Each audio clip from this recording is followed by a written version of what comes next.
This, and this is what happened pagka pinabayaan mo ito. This little thing right here on my finger is the metal dust, or mas kilala sa tawag na ribaba. At ito ang pag-uusapan natin ngayong araw na ito.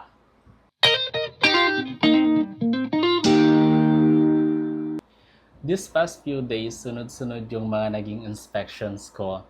Different areas, different projects, but the same concern. Yun ay ang kalawang. At ang main cause ng kalawang na yon ay yung tinatawag na ribaba. Ito yung mga naiiwan na residue ng metal right after natin mag-drill or maglagay ng Tex screws and blind rivets. So, ang ginawa ko, in-inspect ko isa yung roofing nila using my drone. I take photos and videos para maipakita sa kanila what's happening on top. And the reaction? Of course, they are pissed off, angry, and disappointed. Pero wala na silang magagawa doon. So, sinabi ko, nag-iwan na lang ako ng mga suggestions and recommendations kung paano i-treat yung mga kalawang na yon. But before we dive into the solution, explain ko muna sa inyo yung material composition ng isang metal roofing para mas maintindahan natin kung bakit kailangan natin sundin yung mga ibibigay ko dito na recommendations and solution. Meron tayo ditong metal sheets or ito yung ginagawang metal roofing. Ngayon, itong metal sheets na ito, merong one main material and 3 layers of film protection. Yan, exaggerate natin yung mga material composition na yan. We have here a deck of cards. So, kuha tayo ng, I think, 6. Okay. Sa isang metal sheets na ito, yung andito sa gitna niya, ito yung base metal or ito yung bakal. And yung bakal na yon, it serve, let's say, the King of Hearts. Itong King of Hearts na ito, meron itong kalaban. Ang kalaban ng metal or ng bakal is moisture, the King of Spade. Pag itong bakal na ito na-expose dito sa ating moisture, dun na magi-start na mag-corrode si King of Hearts. So, para maiwasan na mangyari yon, gagawin natin, kailangan natin lagyan ng protection si King of Hearts. So, ang first layer or first substrate na nilalagay nila dito, depende sa mga roofing companies, mayroon niyang 3 klase. Andyan yung galvanized or yun yung almost pure zinc na coating. Merong galvalume, which is yung zinc combination ng zinc and aluminum, which is yung aluminum mas mataas yung content niya over dun sa zinc. And meron din yung tinatawag na galvan. Zinc aluminum din na combination, pero mas mataas yung zinc content over dun sa aluminum. So, ito, ang first layer of film protection na is yung galvalume. So, yun yung gagamitin natin. Let's say, yung galvalume natin is this, Queens. So, dito sa top, meron niyang layer ng film na galvalume and dito sa bottom, magkabilaan yan para i-protect yung ating base metal. So, top at bottom, merong galvalume protection. Then, second layer dito sa top, which is itong chalk, which represent yung epoxy primer natin. So, second layer dito sa harapan. Dito sa back, wala nang epoxy primer. Dito lang sa top para mas dumikit yung ating ilalagay na pangatlo, which is itong paint coating. Depende sa company, may dalawang klase ng paint na ginagamit.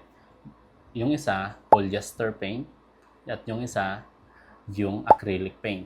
So, magkabilaan yan dito sa top, tsaka dito sa bottom.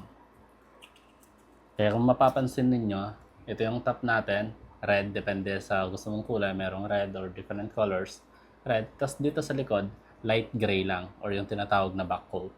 So, lahat ng yon, yung tatlo na yon, itong ace, jack, tsaka queen, iisa lang yung kanilang trabaho. Yun ang i-protect si King of Hearts. I-protect siya dito sa moisture. Kasi once na ito nasira, itong tatlong to, matik ito kakalawangin na. So, ito yung composition niya, yung material composition natin. Doon sa ating installation part ng ating metal roofing, kailangan natin itong i-fasten gamit ang blind rivets or tex screws.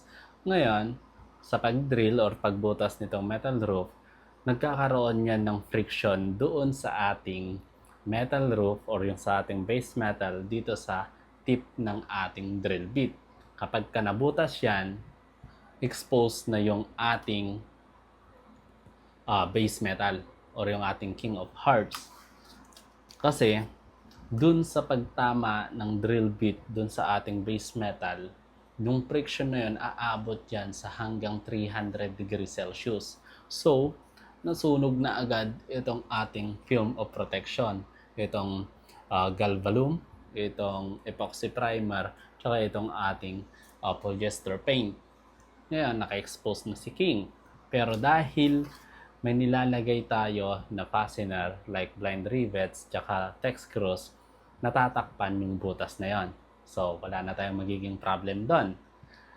Unless masira yung blind rivets tsaka yung tex screws. Pero matagal pa yun masisira.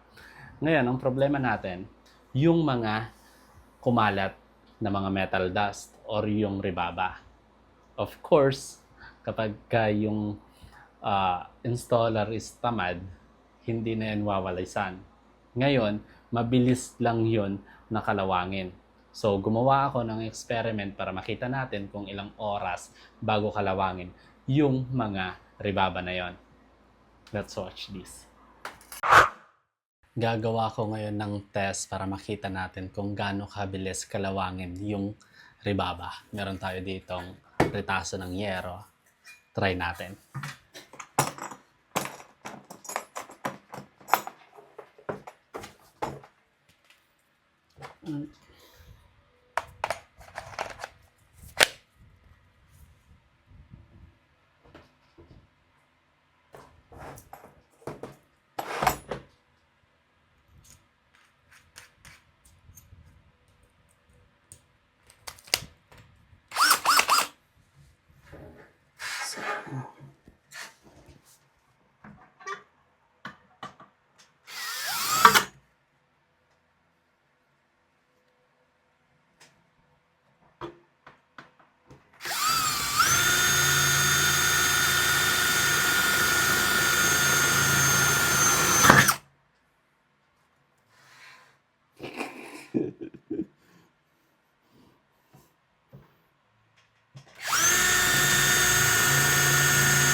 Okay na yan. So, kakolect tayo ng rebaba. Lagyan natin dito.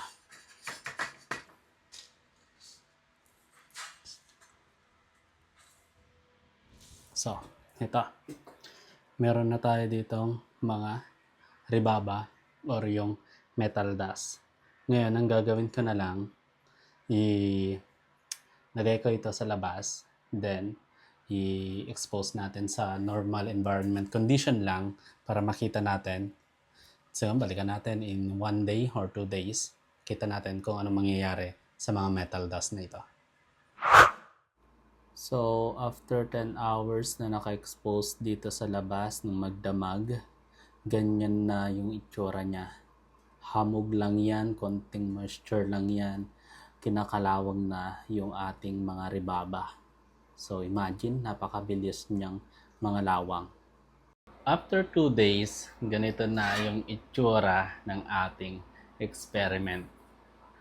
Mapapansin nyo, naging kalawang na lahat ng metal dust or yung ating ribaba. O, diba? Pangit na tignan.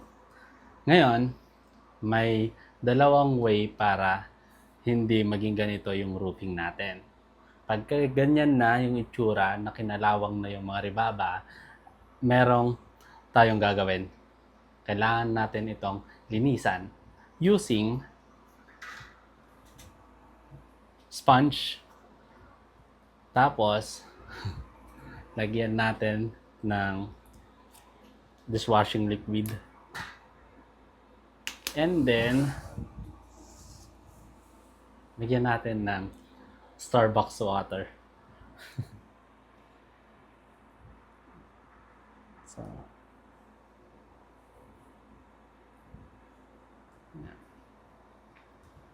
sa pag-scrub ng ribaba, kailangan itong soft part lang. Wag itong wag itong medyo magaspang kasi pag ito ginamit mo, wala na. Nagasgas na yung ating polyester paint. Ngayon, bakit sponge? Kasi kung mapapansin natin sa sponge, meron siyang mga maliliit na butas-butas. Dito ngayon kakapit itong mga ribaba na to. So, sa paglinis, i-ano lang natin, i-gently lang ni-scrub dun sa ating mga ribaba. Parang ganyan na magiging itsura. So, dumikit. Pero, not 100% matatanggal yan. So, tatanggalin lang natin yung mga malalaking residue. Okay. Okay. Isang reason pala kaya nilagyan natin ng dishwashing is para mas madali siyang kumapit dito sa sponge and para ma-soften yung surface niya. Tsaka mawala din yung ibang stain, yung mga kalawang niya. So, okay. Scrub lang natin konti. So, ayan. Natanggal na yung ibang residue. Ngayon, syempre, dumikit na yung mga kalawang niyan. Eh, ang gagawin mo, pwede mo yung tong ulit-ulitin na i-scrub hanggang sa matanggal. Then, kung hindi na talaga to matatanggal, kaganyan, at least alisin mo lang yung mga malalaki na itong malalaking ribaba. Then, tsaka mo siya i-retouch ng pintura para matakpan itong mga to. Pero siguraduhin mo muna na walang naiwan na mga ribaba. Yung kalawang lang talaga yung naiwan. So, yan. Diba? After 2 days lang yon, ganito na yung itsura niya. Tapos kasi, ang problema kapag pinabayaan yan, yung mga ribaba na ito maliliit na yan, after yan mga lawang, nagiging black yan. And yung mga black na yon, unti-unti niyang pinipenetrate itong ating mga film of protection. Itong ating pintura, yung epoxy primer, yung galvalume coating, and then, tsaka niya bubutasan yung ating base metal or kakalat yung kalawang. Ngayon, papansin mo na lang, nagkaroon ka na ng daytime stars sa bubong mo. Yun pala, butas-butas na dahil sa mga ribaba na ito. Yun yung isang treatment dito. Yung unang treatment dapat gawin, sana sa umpisa pa lang, nilinisan na ng contractor or ng installer. Siyempre, of course, tatamarin silang maglinis. Tapos, babagal yung trabaho nila. Pero kung tutuusin, kung titignan natin, yung mga ganong reason, yung owner, yung kawawa. Kasi sila yung titira doon sa bahay na yon. Ay, nako. Mas magkano lang naman yung kunwari, sige sabihin natin na aksa yun sa oras yung paglilinis. What if mag-hire ka kaya ng kasama mo na helper na habang gumagawa ka, nagpapasan ka ng roofing materials, siya yung tagalinis ng kalat mo, tagalinis ng ribaba. Kasi nga, ang bilis niyan talaga kalawangin. Ang, ang liit lang eh. Ang liit lang ng ribaba na to, pero ang laking problema. So, magkano lang, syempre sabihin na natin, sa isang standard na bahay, ang area ng roof niya is nasa 150 square meter or linear meter. So, ang duration of work mo doon, sabihin na natin 3 to 5 days na install. Eh magkano lang yung 3 to 5 days na kumuha ka ng helper mo? Let's say, if you're generous enough, anon mo siya, bigyan mo siya ng 1K per day para lang linisin tong mga ribaba na ito. That will cost you 5,000. 5,000 sa 5 days na yon. Magkano lang yun na may babawas dun sa kontrata mo? Kaysa naman, isipin natin kasi, pinag-ipunan yan ni client yung pagpatayo ng bahay na yan. Then yung roof niya, hindi yan basta-basta yung presyo. Yung isang 150 linear meter, depende sa thickness, nasa around 70,000 na yan to 100,000 yung cost na yan. Magkano lang yung 5,000 na ipasahod mo sa paglilinis ng ribaba? Kaysa naman in 1 year, butas-butas na yung yero niya or kinain na ng kalawang, then magre-roofing ulit siya, bibili ulit ng panibagong yero, mag-hire ulit ng bagong contractor para mag-i-install yung bagong roof niya. Eh paano pagka naulit ulit? Eh di, sakit sa ulo. Imagine natin, ang liit na problem, ang liit na metal dust, pero ang laking problema. Nagkakwento lang ako, way back 2019 kasi, dahil sa mga maling paniniwala ng owner, ng contractor, ng installer, tsaka ng mga ahente or yung supplier, kaya nag-end up tayo sa mga ganong problema. Kasi, in 2019, habang nandoon ako sa site, napansin ko nakalat-kalat yung mga ribaba. And I asked dun sa installer na baka kung pwede punasan niya or walisan niya yung mga residue na yan. Kaso ang sagot sa akin, hindi naman yan nakikita dun sa baba. Tas yung isa, 2-story yung project, hindi naman niyang maaakyat ng owner. Narinig ko yun. Doon ako wala silang malasakit. Kaya nagkakaproblema ang isang roofing projects. Kasi kung meron silang malasakit, kahit hindi yan kita ng contractor o kita ng owner, gagawin pa rin nila yan para lang mapaganda sana yung kanilang projects. Kaya nakaka-disappoint din na marinig yung mga ganong bagay. Kasi syempre, kahit hindi sila yung titira dun sa bahay na yon, kung meron ka naman malasakit dun sa owner, kasi pinagkatiwalaan ka niya, and hindi naman basta-basta yung pinambili or kinuha, at hindi naman basta-basta na bumili lang sila ng yero na meron na silang pera. Syempre, pinag-ipunan nila yan para sa nilang dream house. Pero dahil lang sa katamaran natin at saka dun sa maling paniniwala na yun na kapag kaumulan, maaagos yan, hindi naman yung kita dun sa baba. Dahil lang sa mga bagay na yon, masisira yung pinag-ipunan nila. Wag na nating paabutin sa ganon. So, ang payo ko sa mga installers, maliit lang yun na bagay, pero sana naman linisan natin. Tsaka kapag nilinisan, huwag mong hanggang doon lang sa gutter. Kasi pag yan ginawa mo, ganito yung magiging itsura.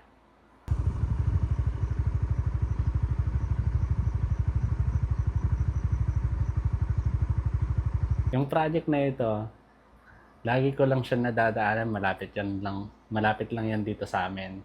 Pero mga ano ata yan, mga 1 taon pa lang ata. Pero papansin nyo yung gutter niya butas na. Dahil meron din ako naging projects na ganyan. Ang nangyari, nung in-inspect ko, may mga naiwan na yung mga pinagputulan ng blind rivets, mga tex screws, ribaba, at saka yung iba may naiiwan pang plies doon sa may gutter. Doon nag-i-start. Pagka kinalawang yung mga yon, butas talaga ang gutter mo. At kung yung mga ribaba, pagka hindi yan natanggal dun sa roofing, ganyan din mangyayari. So that's it. I hope you get value from this video, and that is my mission, to give you a useful roofing information. So kung gusto mo akong i-support sa mission na yan, please like and subscribe, and share mo na din tong video na to sa iyong mga kaibigan, especially sa mga magpapatayo ng bahay, para aware sila sa roofing part ng bahay nila. Until next time, keep hustling!